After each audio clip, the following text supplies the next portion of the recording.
Tcharam! Oh, delicious! Alimango. Alimango, so fresh. Taba.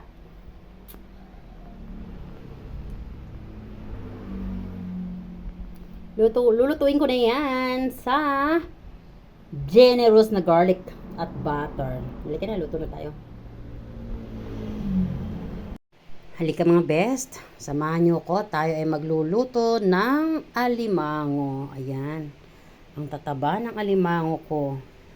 Ayan guys, buhay pa yan lahat. Nilasing ko lang. Nilagay ko sa freezer para hindi nila ako kagatin. Pero alam mo ba, buhay pa yan lahat. Ayan, tulog lang po yan. Ayan, babae siya lahat guys. Ayan, tataba. Season this time ng mga alimango. Taba, oh, look at this. Ayan. And now, lilulutuin ko siya. Lalagyan ko ng maraming garlic at butter. Ipadadala ko sa aking brother there sa Batangas. Yes. Ayan.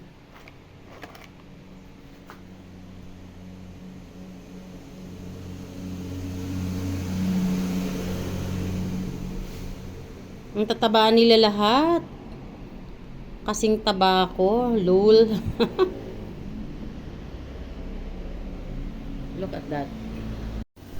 So, ayan guys. Halika, lutuin na natin ang ating alimango. Ang taba. Look at the aligi. Taba nila lahat. Grabe. Halika na. At dito nga ay crunchy na natin sa butter yung ating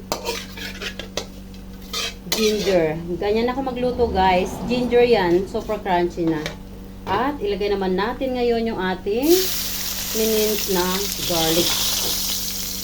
Ayan.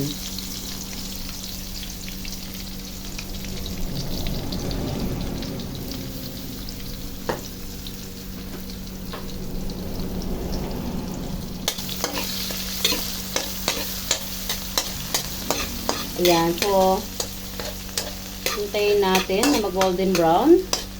Pero hindi crunchy ha. Yung ginger lang ang pinakrunchy ko. Pero yung ating garlic, dapat golden brown lang. Alam nyo guys, kung bakit gusto ko ng crunchy yung ating ginger. Kasi, ayoko nang may natatapon. So, gusto ko pati yung mga ingredients, kain talaga. So, ayan. Pwede na natin ilagay yung ating onions. Yes. At yung ating onions ay sinyap ko lang ng ganyan. And now, pwede na natin ilagay yung ating crabs.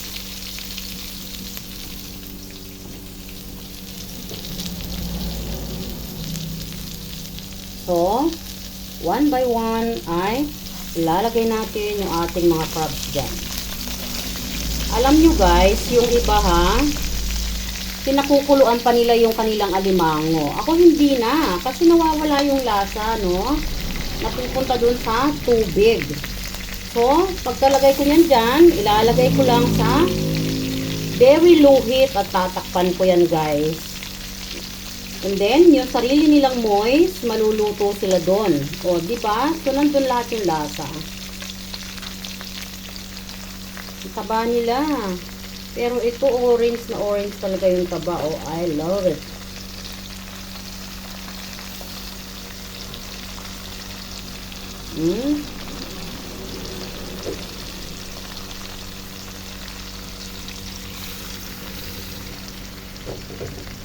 So, ayan guys. Now, yung ibang ingredients kukunin natin at ilalagay natin dyan sa ibabaw.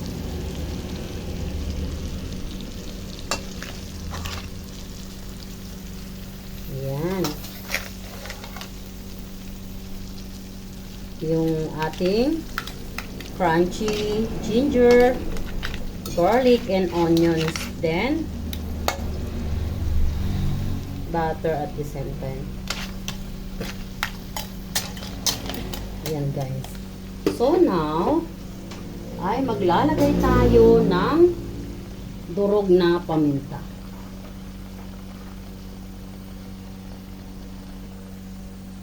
Ayan guys, sa pagdudulalagay natin ng durog na paminta, kayo na lang ang mag-adjust ha. Bakit parang hindi nakikita ng camera yung ano? Ayan. And then, maglalagay din ako ng sweet manis.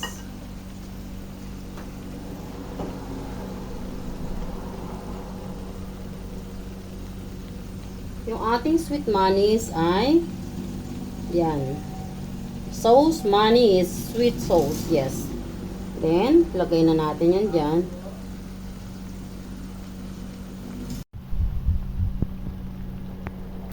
So, ayan, pagkalagay nga natin ang ating sweet manis, ay isunod na rin natin ang ating ginisa mix. Kunti na lang guys ha, kasi yung ating butter ay may lasa na yon. Yes. At yan, pagkalagay nga natin ng ginisa mix, ay haluin natin.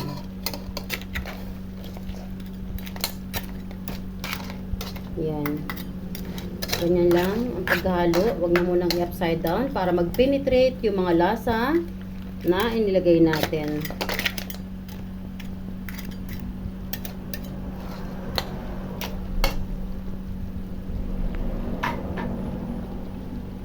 Bango. Ayan, pwede na natin ilagay sa medium heat muna. Habang hindi pa natin tinatakpan. At mamaya, pag tinakpan na natin yan, ilalagay natin sa very low. Yes, tama ang narinig nyo. Ayan, halika na. Takpan na natin yan. Tatakpan natin guys. Lulutuin natin yan ng only 4 minutes sa medium heat. Yes, tama ang narinig nyo ha. 4 minutes lang. Hindi rin maganda pag overcook ang crabs, ano, nawawala yung juicy niya. So, kaya 4 minutes lang. Halika, takpan na natin. Diyan. Sobrang bango, promise. Ayan. So, 4 minutes only ha. At babalikan natin yan mamaya. So, ayan guys. So, after 4 minutes of boiling, nakita nyo? Ayan, yung kanyang natural fluid lumabas na.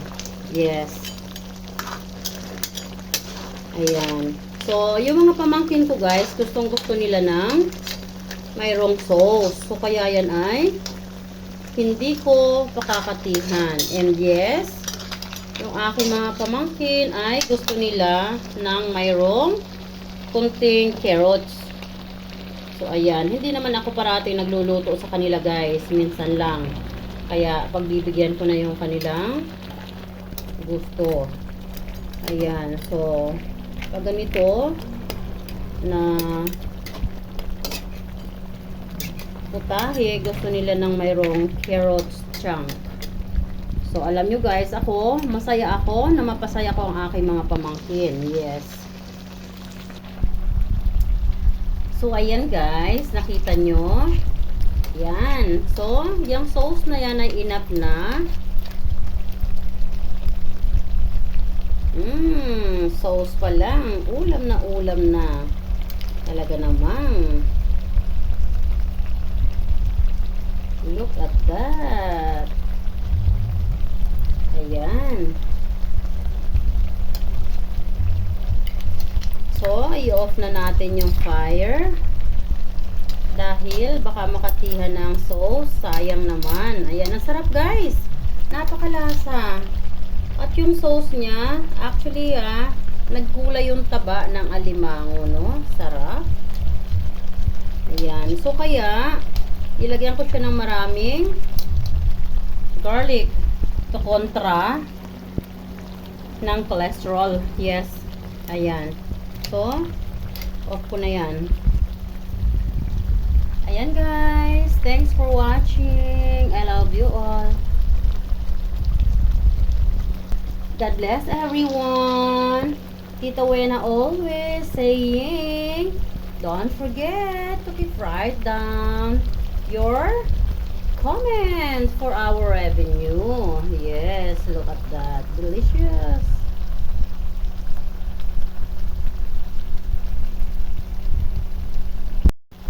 Hello everyone! Ayan, nagluto si Tito Wen ng napakasarap na garlic buttered alimango or king crabs. Yes! Ayan, sarap. At mayroon pong video yan sa long video. Just keep watching. I love you all. God bless. Don't forget to subscribe.